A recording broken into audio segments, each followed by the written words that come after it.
My name is Patricia E. Ryder, and for 34 years, I was the ghost in my own family portrait. I wasn't erased out of malice, exactly, but out of a lazy, habitual neglect that hurts far more than hatred ever could. At every Thanksgiving dinner, every Christmas gathering, and every milestone celebration, the spotlight didn't just land on my sister. It was surgically attached to her. She never had to demand attention. It simply gravitated toward her like moths to a porch light. She was the golden girl, the living, breathing highlight reel my mother broadcast to anyone trapped within earshot. Jessica was the high school cheerleader, the straight-A student, the one who married young to a man with a jawline carved from granite and a boat docked in the marina. Her life was a series of sun-drenched Instagram posts featuring matching golden retrievers and linen outfits.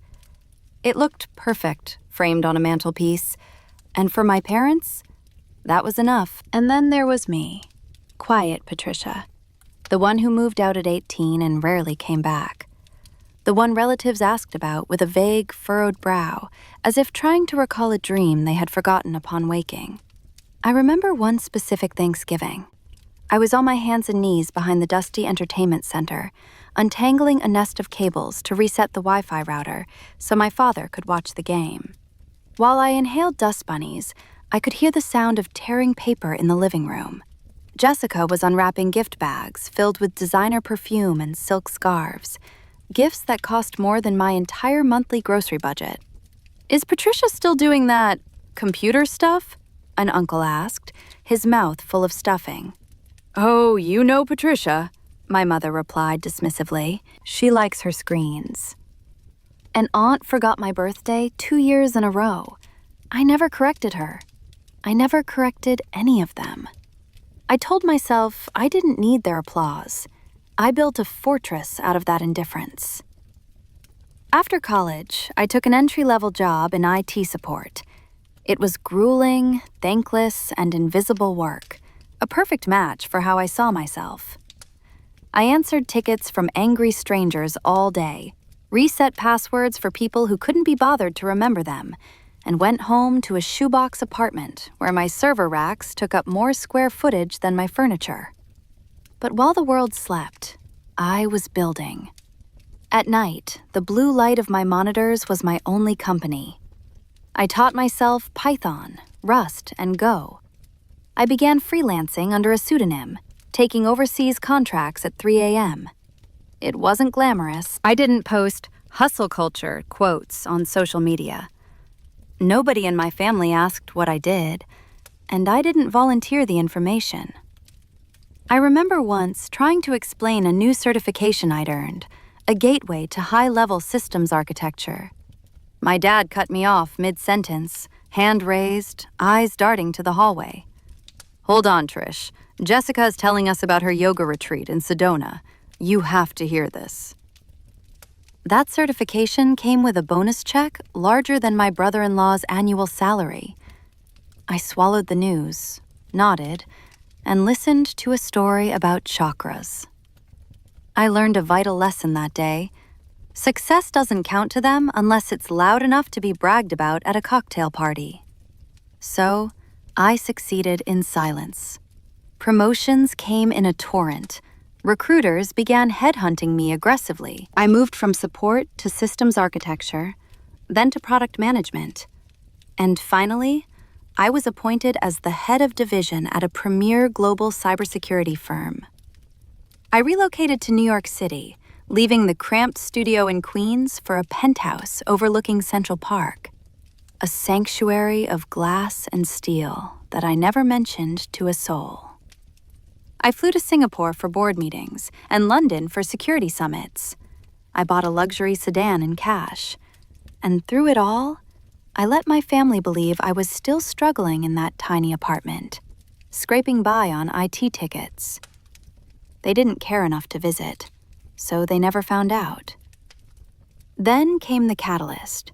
My grandmother turned 80. There was no skipping that. It was a summons, not an invitation. I flew in on a red-eye from a conference in Zurich, exhausted but wired. I didn't announce my arrival. I simply walked into the country club, wearing a black structural dress and stilettos I usually reserved for aggressive boardroom negotiations. My mother blinked twice when she saw me. It was a look of cognitive dissonance, like she was trying to reconcile the daughter she ignored with the woman standing before her. Jessica hugged me a beat too long, her hands patting my back as if checking for wires, or perhaps checking for signs of disaster. "You look different," Jessica said, her eyes scanning my jewelry. "I've been busy," I said simply. Champagne was poured. The air buzzed with the performative laughter of suburban wealth. We were standing near the buffet table when my grandmother, sharp as a tack and the only person who ever really saw me, turned and asked, loud enough for the table to hear, "So, Patricia, where are you living these days? Still in that little closet in Queens?" I opened my mouth to speak, but my mother intercepted the question, a reflex born of embarrassment. "Oh, she's somewhere in Brooklyn or Hoboken, Mom. Somewhere struggling artists live." She waved her hand dismissively. I smiled. It was a cold, sharp thing. I waited for her hand to drop, for the air to settle.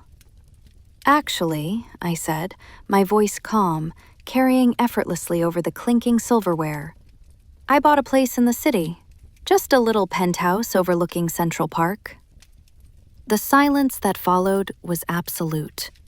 It was the sound of a vacuum sealing.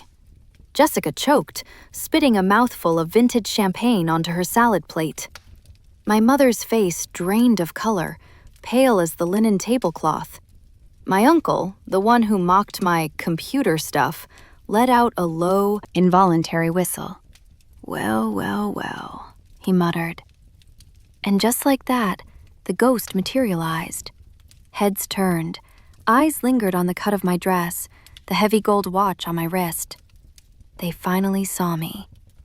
But as I looked around the circle of stunned faces, I didn't know yet that being seen would cost me far more than being ignored ever did.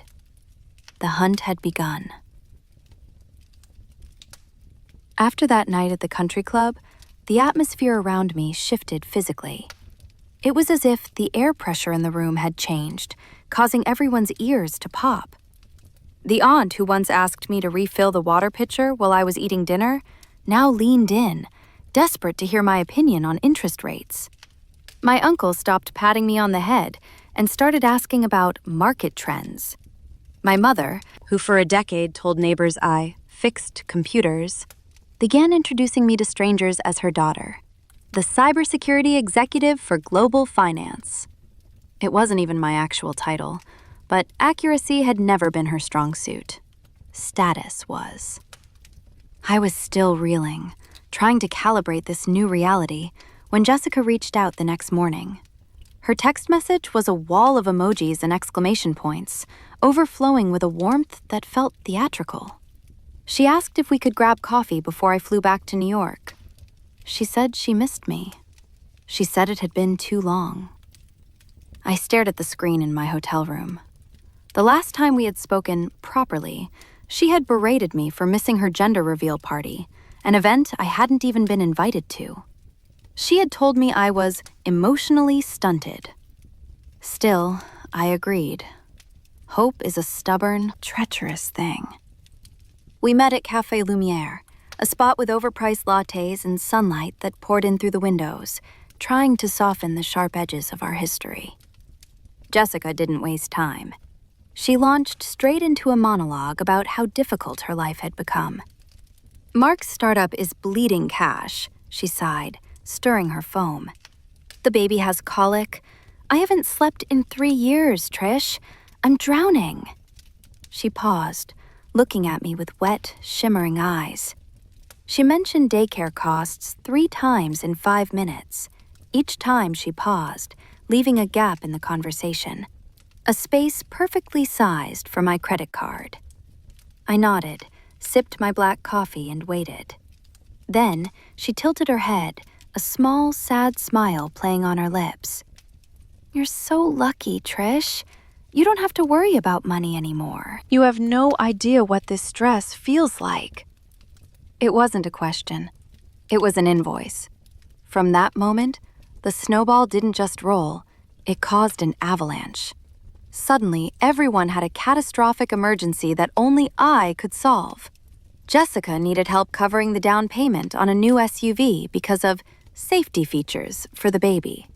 My mother called about a kitchen renovation she'd been dreaming of for 20 years, sobbing about how she wanted to enjoy it while she was still young enough to cook. My dad called about a gap in his health insurance for knee surgery, the kind of vulnerability he would usually die before admitting, yet he laid it at my feet with practiced ease. I said yes, to all of it. Not because I was blind. I saw the manipulation. I saw the sudden shifts in tone. But I wanted it to be real. I wanted to believe that my success had finally bought me a seat at the table. I wanted to believe that if I was useful, I would be loved. For a few months, it worked. We had family group chats again. My name lit up their phones, and they answered on the first ring. My mom called me her lifesaver. My dad asked me to explain cryptocurrency to him, feigning interest just to keep me on the line. I floated on the illusion. I didn't track the thousands leaving my accounts. I didn't question how quickly their gratitude curdled into expectation. I told myself this was the cost of admission. Then, my grandmother called. She never called unless it was urgent. She was the matriarch, the observer, the only one who had never made me feel small. Her voice wasn't frail, but it was heavy. "Patricia," she said, cutting through the pleasantries, "I need to tell you something, and I don't think you're going to like it." She told me she'd been at my parents' house for a barbecue the previous weekend, an event I wasn't invited to because I was too busy making millions, as my mother put it. My grandmother had been sitting on the porch, obscured by the trellis, when my parents and Jessica walked out to the patio. They were laughing. "They were talking about you, honey," my grandmother said, her voice trembling with suppressed rage. "Your mother said it was about time you paid back all those years of doing nothing. Your father, he said they should keep you close until the kitchen is finished and the cars are paid off." I gripped the phone, my knuckles turning white. "And Jessica?" Jessica laughed, my grandmother whispered. She said, "The best part is, Patricia doesn't even notice. She actually thinks we care." My chest didn't hurt. That was the surprise. I didn't cry. Instead, a cold, clinical clarity washed over me. It was the same feeling I got when I identified a critical vulnerability in a system code. The moment you realize the firewall is breached and you have to shut everything down. I thanked my grandmother. I told her I loved her. Then I hung up and walked to the window of my penthouse. The city lights of Manhattan sprawled out beneath me, a grid of electricity and ambition. I placed my hand against the cold glass. Something inside me flipped. A circuit breaker had finally tripped. I didn't confront them. Not yet. I smiled. I answered their calls. I stayed warm and present. But I stopped the transfers. I wanted to see how long their love would last when the subscription expired. The silence of the ledger. The first thing I learned after I cut the financial cord was how quiet exploitation becomes when it's confused. No one called to ask if I was okay. No one checked if the market had crashed or if I had lost my job. The tone of their messages remained the same, warm, familiar, performative, but the content shifted. Jessica stopped sending photos of the baby and started sending narration of her bills. "Daycare raised rates again," she would text. "Ugh, this car payment is brutal." My mother sent glossy photos of Italian marble countertops. Isn't it crazy how expensive stone is now? We really want to get this done before the holidays, while we're still healthy. My dad was subtler. He sent articles about friends who had retired early to Florida. Must be nice, he'd add. Before, I would have filled the silence with a wire transfer. I would have offered before they had to ask. This time, I responded with emojis. A thumbs up for the marble, a sad face for the daycare. I kept my availability high, but my wallet closed. The result was immediate. Jessica's replies took hours, then days. My mother's messages became short, clipped, devoid of affection. My dad stopped calling altogether. Then came Christmas. Suddenly, the charm offensive rebooted. My mother insisted I come home. "It won't be a family without you," she pleaded. "The baby needs to see her aunt." I booked the flight, not because I believed them, but because I needed to end this chapter face to face. I needed to look them in the eye when the checks didn't clear. The house smelled of pine and cinnamon. Bing Crosby crooned from the speakers. It was a masterpiece of staging. My mother hugged me so hard I felt her ribs. Jessica touched my arm constantly, a physical performance of intimacy. My dad poured me a scotch, the expensive stuff, and asked about New York with eyes that glittered with calculation.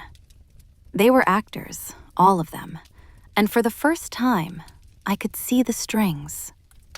Dinner was loud. Gifts were exchanged. Mine were extravagant, iPads, designer bags, and I watched them take the gifts without hesitation. That used to bother me, the entitlement. Now it just felt like a severance package. After dessert, we migrated to the living room. This was the moment, the ask. My dad loosened his collar. Jessica kicked her feet up. My mom cleared her throat. "So, Trish," my dad started, leaning forward, "we were looking at the numbers for the renovation and—" "I know about the barbecue," I said. I didn't shout. I didn't raise my voice. I spoke with the flat, even tone of a judge delivering a sentence. The room froze. The fire crackled in the hearth, sudden and loud. "What?" my mother asked, her smile faltering. "The barbecue," I repeated, locking eyes with Jessica. "A few months ago, standing on the patio, Mom, Dad, Jessica, laughing about how useful I finally become, laughing about how I'm paying back years of doing nothing, laughing about how I actually think you care." Jessica went pale. She opened her mouth to speak, but no sound came out. "Patricia, that's—" my mother started, her voice rising into that familiar warning pitch she used to control me. "You're taking things out of context. We were stressed. Families say things they don't mean." "No," I said, standing up. "Families do say things they don't mean. But you meant every word. That's the problem." I looked at them, really looked at them. They looked small, desperate. "I understand exactly what this relationship is," I said. "I'm not angry anymore. I'm just finished. I am not the solution to your financial mismanagement. I am not the venture capital firm for your husband's failing startup. And I am certainly not buying my way into this family anymore." "You can't just leave," my dad sputtered, his face reddening, "after everything we've done for you." "You've done nothing," I said calmly. "And now, I'm returning the favor." I walked to the door. My mother called my name, a plea, a command, a beg. I didn't turn around. Outside, the winter air was sharp enough to cut glass. My grandmother was waiting on the porch, wrapped in her coat. She didn't say a word. She just nodded, climbed into my rental car, and we drove away. I thought that was the end. I thought the silence that followed, weeks of it, absolute and clean, was the resolution. I was wrong. The silence wasn't peace. It was them reloading. 2 weeks later, back in New York, I received a call from a recruiter I didn't know. "Patricia, great to connect," the man said, his voice slick with sales charisma. "I have a client extremely interested in the new firm. They're impressed by your leadership profile at Ryder & Associates." I paused, my hand hovering over my keyboard. "I'm sorry, what firm?" He laughed. Ryder and Associates, the consulting group. Your profile lists you as a silent partner and chief strategy officer. It says you're leveraging your cybersecurity background to help family-driven enterprises. My stomach dropped through the floor. I have no idea what you're talking about. I hung up and started typing. It took me 30 seconds to find it. A sleek website, stock photos of glass handshakes and diverse boardrooms. And there, on the Our Team page, was my face, my LinkedIn headshot, my full professional biography, padded with exaggerated titles I had never claimed. Ryder and Associates, partners, Mark Davis, Jessica Davis, and Patricia E. Ryder. They hadn't just wanted my money, they wanted my name. They wanted to wear my reputation like a costume to secure investors for Mark's failing business. They were committing fraud, using my security clearance and industry standing as bait. I dialed the number listed on the Contact Us page. My father answered. Ryder and Associates, how can I help you? Dad, I said. The single word was a weapon. Trish? He stammered. Look, honey, I can explain. It's not what it looks like. We're building something for the family. We thought, well, leveraging our collective success would benefit everyone. You're a partner. We were going to surprise you with shares. You committed identity fraud, I said, my voice shaking with a rage I hadn't felt in years. You are using my credentials to solicit investment. Don't be dramatic, Jessica's voice chimed in from the background. You don't understand how much we needed this credibility to get the loan approved. That was it. The final tumbler clicked into place. They didn't see me as a person. They didn't even see me as a bank account anymore. They saw me as a resource to be mined, an asset to be liquidated. I am contacting my lawyer, I said. The cease and desist will be there in the morning. If that website isn't down in 1 hour, I will file a report with the FTC and I will sue you for damages. Do not test me. I hung up before they could scream. I spent the next 3 hours in a frenzy of damage control. I locked down my credit. I alerted my company's legal department. I had my lawyer draft the most aggressive cease and desist letter of his career. By midnight, the website was a 404 error.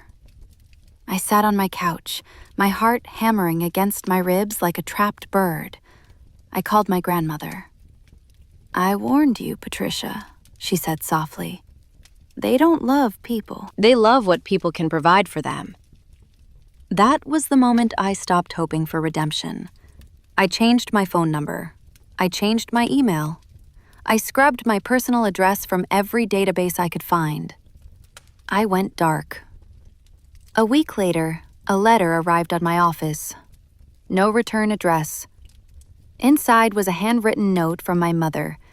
It was an apology that never actually used the word sorry. It was a tapestry of excuses about fear, insecurity, and doing what's best for the legacy. Taped to the bottom of the letter was an old photograph. It was me at 12 years old, standing at my grandmother's kitchen counter, dismantling a broken radio with a screwdriver. In the background, out of focus, my family was laughing at the dinner table.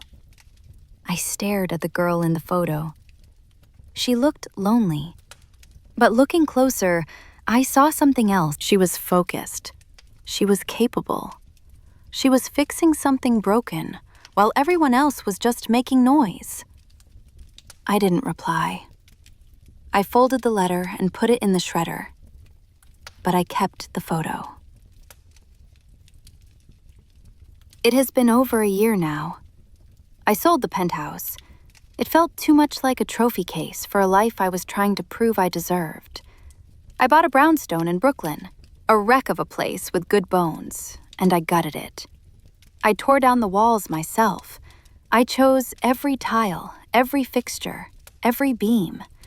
I built a home that felt earned, not performed. My career is thriving, but I work differently now. I stop at 6 p.m. I take weekends off. I mentor young women in tech, teaching them how to negotiate salaries and, more importantly, how to walk away from tables where respect isn't on the menu. I adopted a rescue dog with one ear and a profound distrust of authority. I named him Ghost because that's what I had become to my family. My grandmother visits often. She never asks if I plan to reconcile. She knows better. Last month, I got a voicemail from a number I didn't recognize. It was my cousin, Megan. We hadn't spoken in years. She sounded nervous. "I'm not asking for anything," she said quickly. I thought you should know." She told me the fallout was absolute. My dad had abandoned the consulting idea after the investors fled. My mom was volunteering at a shelter, trying to fill the void with public charity. And Jessica? She had gone back to school. Community college, psychology. No announcements, no fanfare, just quiet work. Megan told me that my name still comes up sometimes, that my mom cries occasionally, not to guilt anyone, but privately. That my grandmother refuses to let them rewrite history. She tells the truth. I didn't call Megan back. Some changes aren't invitations. They are just proof that growth is possible, even if it comes too late to save the relationship. One evening, while Ghost snored on the rug, I pulled that photo of my 12-year-old self out of my desk drawer. I used to look at her with pity. I used to think she was the invisible girl, the forgotten daughter. Now, I see her differently. She wasn't invisible. She was just busy building the foundation for the woman who would one day save herself. I put the photo in a simple black frame and placed it on my desk, not as an anchor to the past, but as evidence. They taught me a lot, my family. They taught me what happens when love is conditional. They taught me that success is something to be protected, not extracted. But most importantly, they taught me that walking away isn't the end of the story. It's the moment the story finally becomes yours.